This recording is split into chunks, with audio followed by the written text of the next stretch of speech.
The Bank of Nigeria clarifies its staff early exit program is voluntary. And US President-elect Donald Trump set to be sentenced January 10th for criminal case.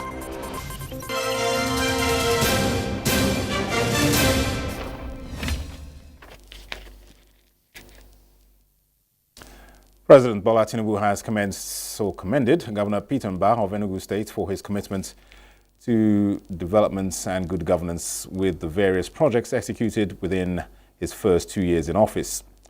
The president, on a one-day working visit to Enugu, inaugurated the projects cutting across education, health and infrastructure executed by the state government. Oh my God, is your name? Here, Peter.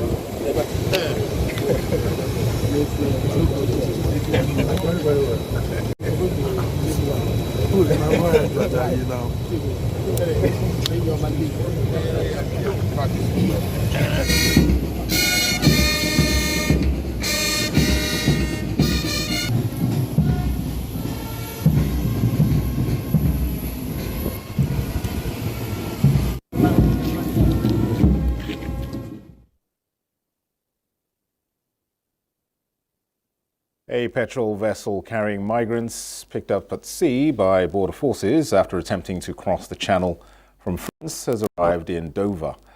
And US President-elect Donald Trump set to be sentenced on January 10th in a criminal case. Kolo Mohammed tells us more. Migrants are seen disembarking the vessel after it arrives at the marina in Dover. Tired and haggard, the migrants say their journey began from long ago, before arrival at France, just before the Yuletide, and now upon the waters of the Channel in what appeared like the final straw in their bid to reach the United Kingdom. Now they have had to be in the hands of the authorities, and their hopes have been dashed. In other news, the President-elect of the United States, Donald Trump, will be sentenced on January 10 in the criminal case. Trump was convicted last year on charges involving hush money paid to a porn star, but is unlikely to face jail time or other penalties. Justice John Merchan's ruling means Trump will be required to appear at a court hearing just 10 days before his inauguration as president.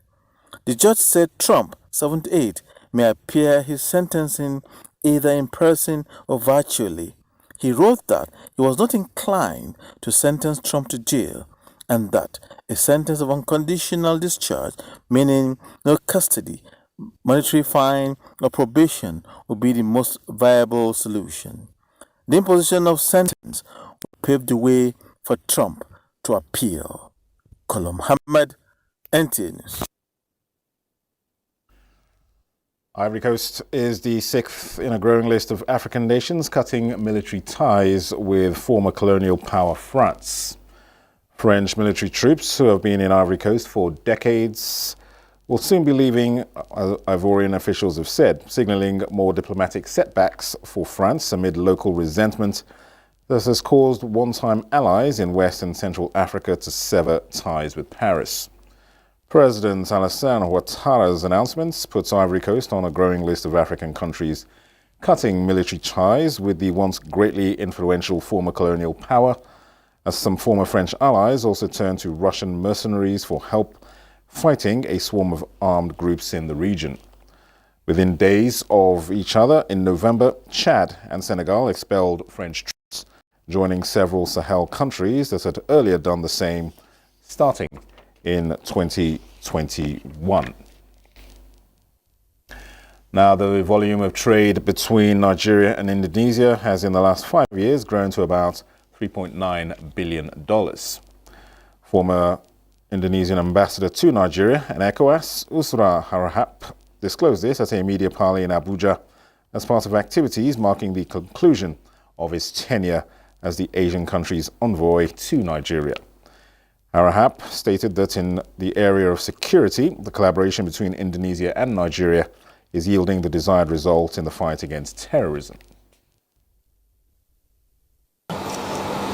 everywhere we have the bad situation, everywhere we have also good situation. But in this case, I make sure to you that Indonesia and Nigeria, we completing each other. We try to have to share our experience, especially for the contra-terrorism.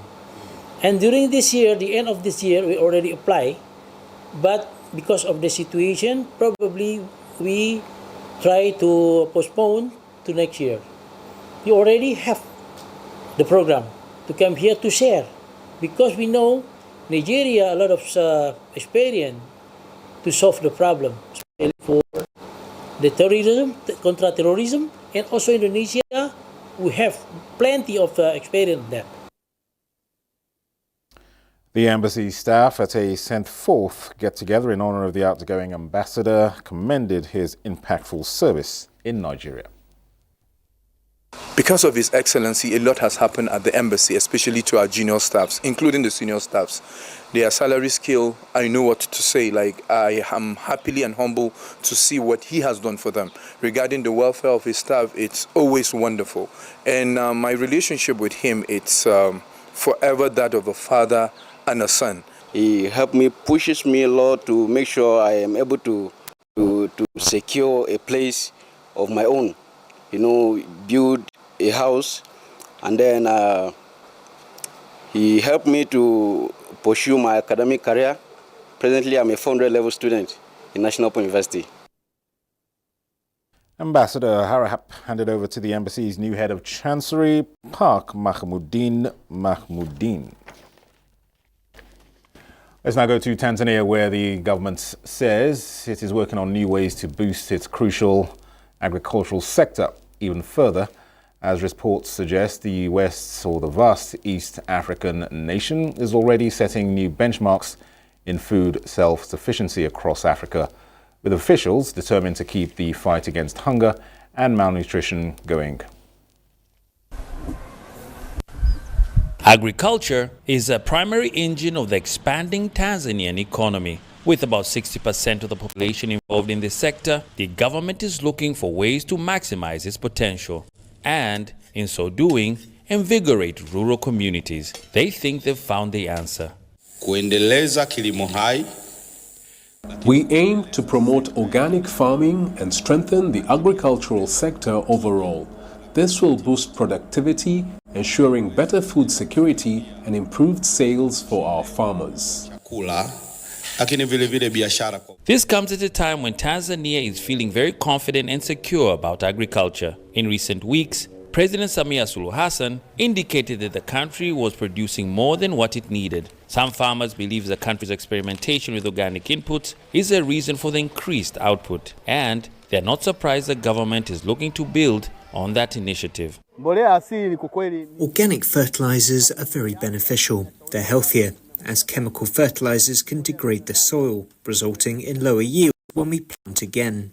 Experts say the new plan could also support often ignored but highly nutritious crops like pigeon peas, amaranth, and finger millet. Not only would greater output in these improve health and well-being, but it also improve sustainability in farming. By promoting and cultivating these neglected and underutilized crops, for example, Bambara bean, we can reduce the consumption of maize in Tanzania by 50% by substituting now the maize flour with 50% Bambara bean and 50% maize, and also wheat importation by 20%, because there is a possibility of substituting 20% of wheat with Bambara bean in making wheat flour that is used for mandazi and chapat that are commonly used in Tanzania. Food production last year reached 22.8 million tons, with maize and rice topping the list. The country also saw a 21% annual increase in sales of cash crops like cashews. Despite this, some critics feel organic fertilizer cannot be produced in large enough quantities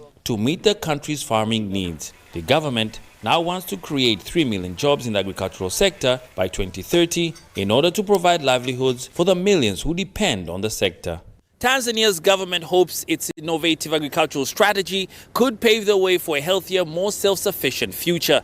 As the country sets its sights on reducing reliance on imported crops, the potential for homegrown solutions could be critical. The United Nations has documented more than 90,000 cases of gender-based sexual and exploitation violence in the country since the beginning of the year. That's in the Democratic Republic of Congo. Many of the cases have been reported in the country's east, where an armed conflict has been raging. Activists hope these campaigns can continue until gender-based violence is totally eradicated.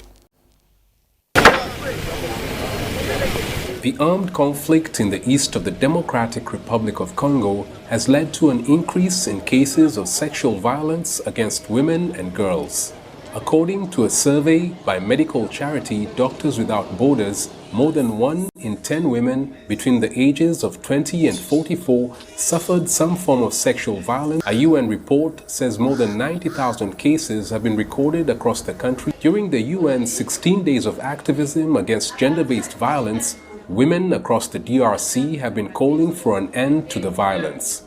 The situation regarding gender-based violence is worsening in DRC in general, and particularly in the East. Firstly, because there is a use of sexual violence again in the conflict, and secondly, there is a lot of IDP camps, internally displaced people running from conflict from Ruchuru, Masisi, who have established their camp around the surroundings of Goma. We also have some of them in the Great North as well. Cases of violence against women and girls have also been reported in large cities like Kinshasa. I have a cousin who is a rape victim. Her ordeal was very tough for all of us. She was raped at the age of 14. Her family took her to the hospital and found out that she had contracted HIV. Her whole life got messed up and she had to drop out of school. These women are trying to use the global event as a means to raise more awareness about the need to end sexual and physical violence against women. These Congolese women are among the ambassadors raising awareness about this societal problem, which is widespread in the DRC. The DRC government has announced measures to end the impunity in East DRC and hold perpetrators accountable. But armed groups have continued fighting and raping women, many of whom feel so vulnerable, having been forced from their comfort zones by conflict.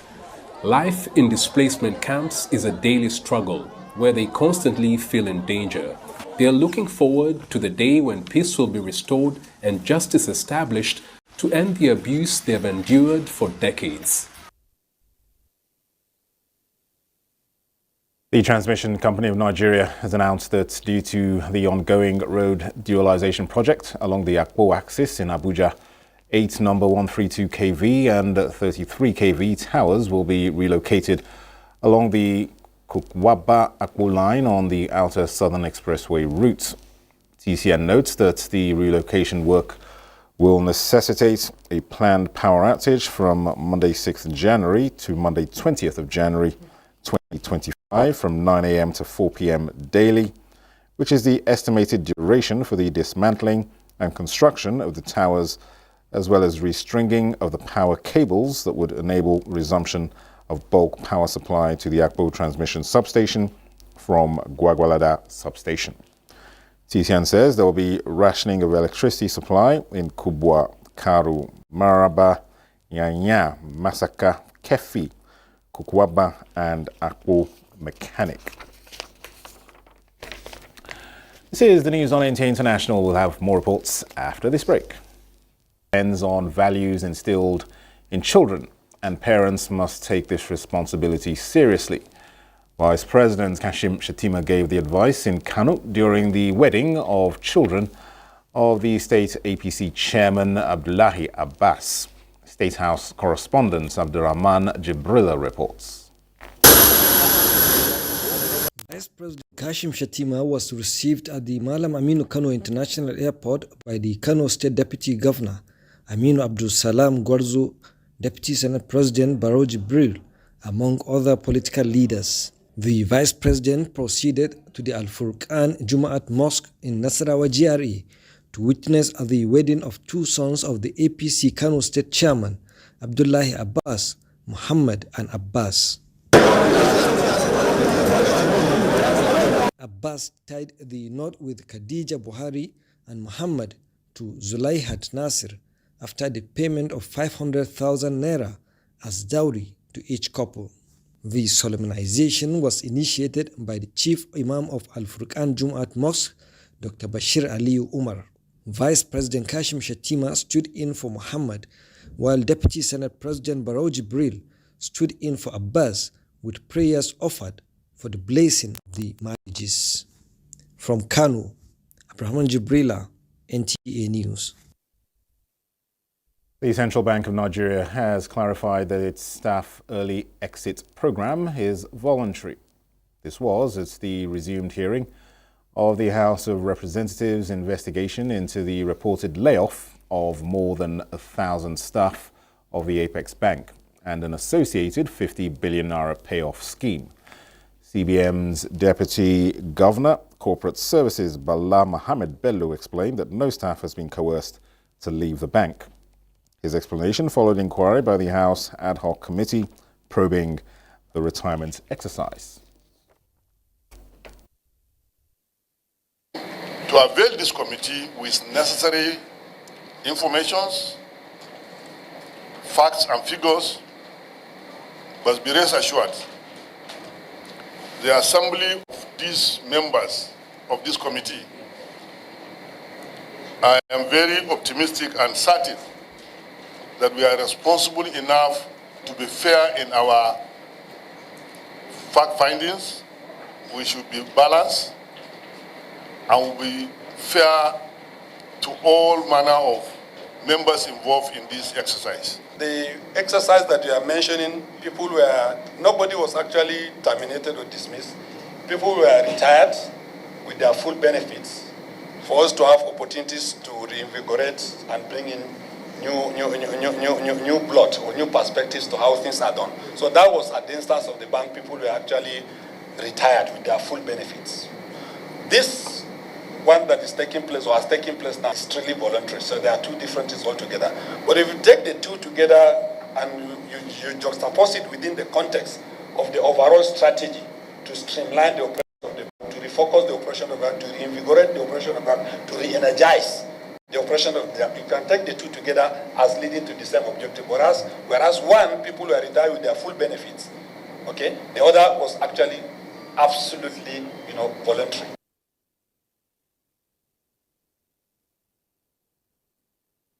Now, the long-awaited reconstruction of the Koko Mahuta Dabai Road in Kebbi State is set to commence before the end of January 2025.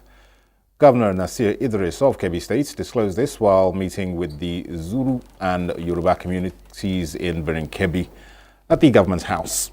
Abdul Jalil Mohammed Bawa has more. The popular Koko Mahuta Dabai Road has been in deplorable condition for ages, especially for its potholes that can turn a 2 to 3 hours journey into a grueling 6 hours ordeal. However, relief is on the horizon as Governor Nasir Idris has secured approval from President Bola Ahmed Tinubu to complete the mega project in 2025, demonstrating their commitment to fulfilling campaign promises. The period of politics has ended. We are now in governance. So now it is look into people's problem and way of solving them. The news has sent waves of excitement throughout the state, particularly among people of Zuru and the southern region, who have expressed their gratitude through a spokesperson. That road has also been awarded and we are very happy for that.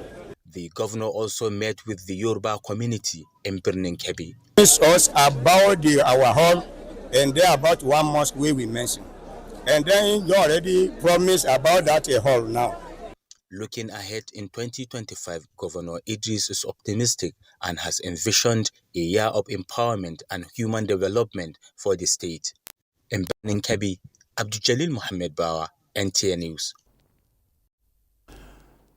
The Borno State government has subsidized the sale of petrol to farmers in communities affected by Boko Haram insurgency in Bama local government. Governor Babagana Umar Zulum announced the subsidy in Bama town when he flagged off the distribution of farm inputs to over 5,000 farmers hitherto displaced by Boko Haram insurgents. Farm inputs distributed to farmers in the area include 2,000 bags of NPK blend fertilizer, 1,000 units each of water pumps and sprayers, and 620 gasoline pumps. Other materials distributed were 380 units of each of solar water pumps, 620 units of gasoline pumps, 800 rolls of 2-inch flexible hoses, and 1,000 liters of pesticides and seeds, among other items. According to the governor, a litre of petrol sold between 1,000 and 1,200 naira in Maiduguri will be subsidized to farmers for 600 naira to alleviate the financial burdens faced by farmers in communities that have suffered economic and infrastructural destruction due to years of conflict. Governor Zulum emphasized that a similar initiative implemented in Damasak, Moba local government area last year has significantly increased food production and improved livelihoods. The media landscape in Yobe State has been expanded as the Federal Radio Corporation of Nigeria has inaugurated Wetland Radio FM in Gashua town to serve the people of the 6 local government areas, making up the Yobe State North Senatorial District. Former President of the Senate, Ahmed Lawan, and the Director General, FRCN, Dr. Mohamed Bulama, jointly performed an inauguration exercise in the premises of NTA Gashua Community Station. Adam Yusuf Ali reports.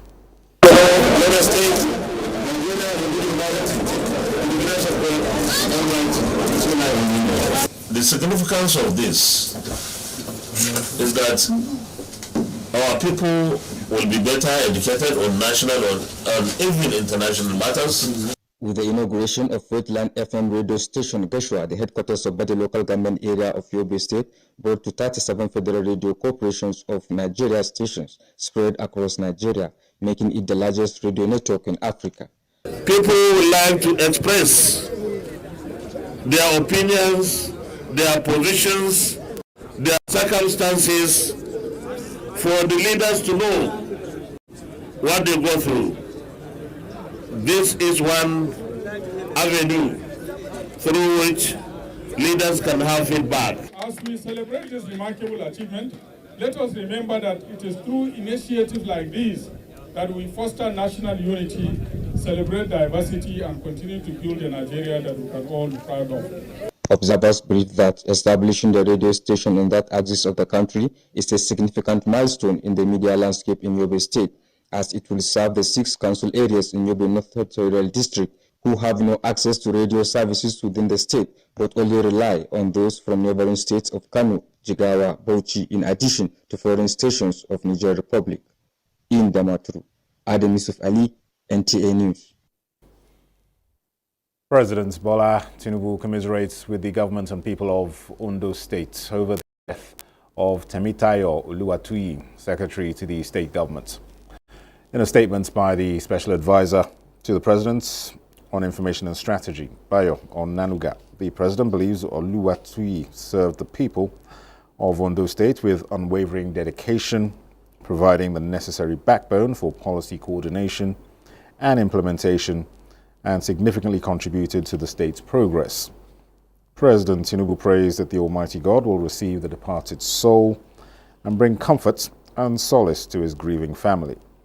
Oluwatuyi, fondly called Tukana, died earlier today following hospitalization for serious injuries sustained in an accident on December 15th, 2024.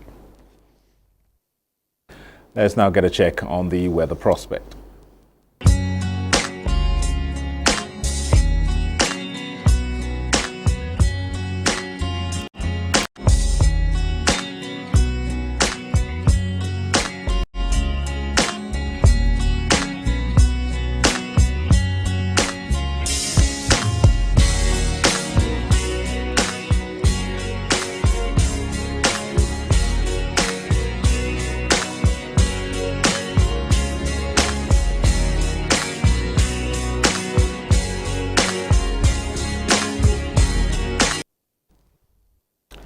Well, that concludes the news on NTA International. Thanks for watching. I am Dennis Adegunloye.